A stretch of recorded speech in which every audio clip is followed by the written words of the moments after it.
লাইখুটা স্থাপন কৰা হ'ল আজিৰ পৰা বড়ো সাহিত্য সভাৰ অধিৱেশনৰ মানে যিবোৰ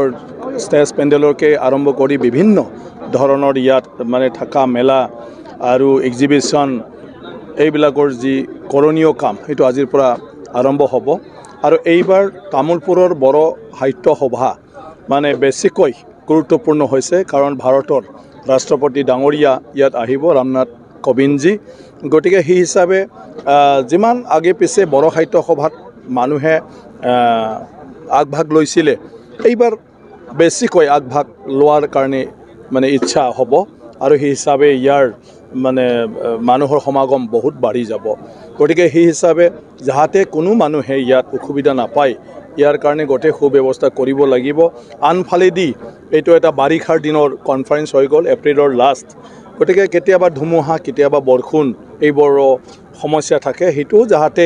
ক্ষতি কৰিব নোৱাৰে অসুবিধা হ'ব নোৱাৰে তাৰ কাৰণে মানে কি কয় যতপৰ চেষ্টা কৰা হৈছে আৰু আমাৰ অঞ্চলৰ গোটেই ৰাইজক আমি আপিল জনাইছোঁ যে যিকোনো মুহূৰ্তৰ কাৰণে ৰেডি হৈ থাকিব লাগে বৰষুণ ধুমুহা কিবা কাৰণত বড়ো সাহিত্য সভা চাবলৈ অহা মানুহখিনিৰ যদি কিবা অসুবিধা হয় যাৰ ঘৰতে নাযাওক তাত যাতে আমি তেওঁলোকক আশ্ৰয় দিব পাৰোঁ স্থান দিব পাৰোঁ সেইটো সকলোৱে মানে গাঁও আৰু পৰিয়ালবিলাকেও মানে সেইটোৰ কাৰণে ৰেডি হৈ থাকিব লাগে গতিকে আমাৰ কথাটো হ'ল যে যাতে ভালদৰে এই প্ৰগ্ৰামখন সফল হৈ যায় আৰু তামোলপুৰত আহি মানুহে যাতে চবে মানে ভাল পায় ইয়াত কোনেও যাতে অসন্তুষ্ট হৈ নাযায়